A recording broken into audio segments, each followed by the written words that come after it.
This video looks in more detail into what the requirements are for your portfolio of evidence.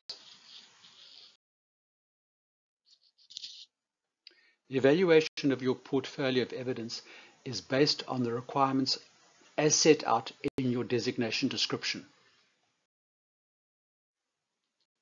Your starting point then is to closely examine what the designation descriptions actually require.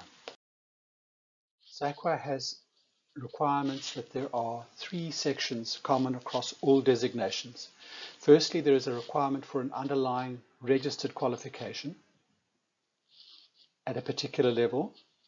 Secondly, there is a requirement for working experience and working experiences in a particular field. And thirdly, there will be some broad designation competencies relevant to that designation set out in each designation description.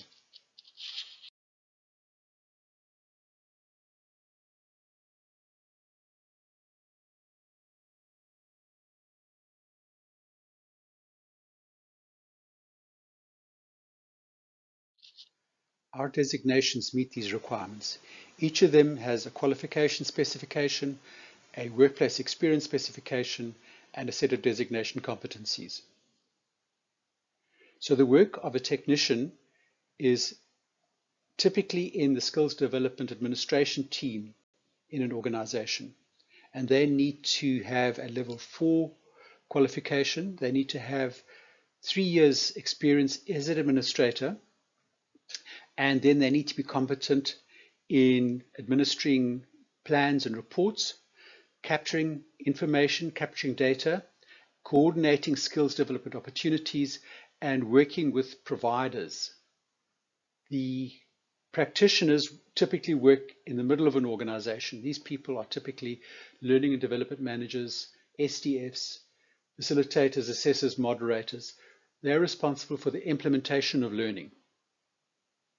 The requirement is for a level 5 qualification, 5 years experience in this field, and they are responsible for making sure that there is a proper plan for training, that it is facilitated effectively, that the organization's quality management system is supported. They also engage with employees to make sure that they are focused on their learning needs, and they work a lot with line managers to consult around the needs in a particular business unit or team and advise what sort of skills development approach will make the biggest difference for them. Skills development master typically are people working in the senior management in organizations, possibly in the top team, and their focus is around strategy around skills development. So the requirement is for a level 7 qualification. They must have at least 5 years experience working at this level for national or international organizations. And their competencies, the first one is around researching and making recommendations for strategies at a national level or international level. National meaning an organization typically with multiple branches around the country, or an organization with many different areas of business, because these add significant complexity to the work. Then they need to be designing or implementing on strategies at a national or international level. They need to be managing a QMS at a similar level. And lastly, they need to be providing strategic input on national strategy or international strategy. The minimum requirements, therefore, for gaining a designation are firstly that you must provide evidence against at least 75% of the designation competencies in your designation description. Now, if you look at the designation descriptions, you'll see that 2 of them have got 4 competencies, 1 has 5.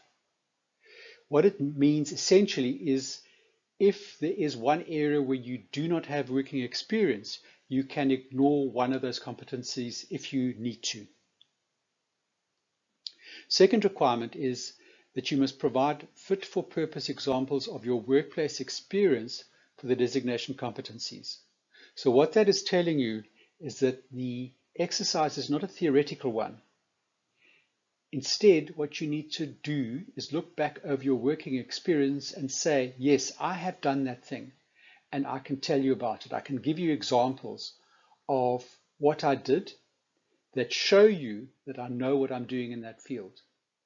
For example, if you're thinking about the practitioner designation, you might say, well, I'm the learning and development manager, and we implemented a leadership program 2 years ago, and I was instrumental in finding the training provider, in meeting with the line managers to identify people who needed these skills, with setting up the learning experience, with liaison with the training provider to check on progress, to monitor the results, and to then report on the outcomes of this program to senior management. So that's my job. Now, that gives you a very good example that you can use to confirm that you are competent in implementation of learning.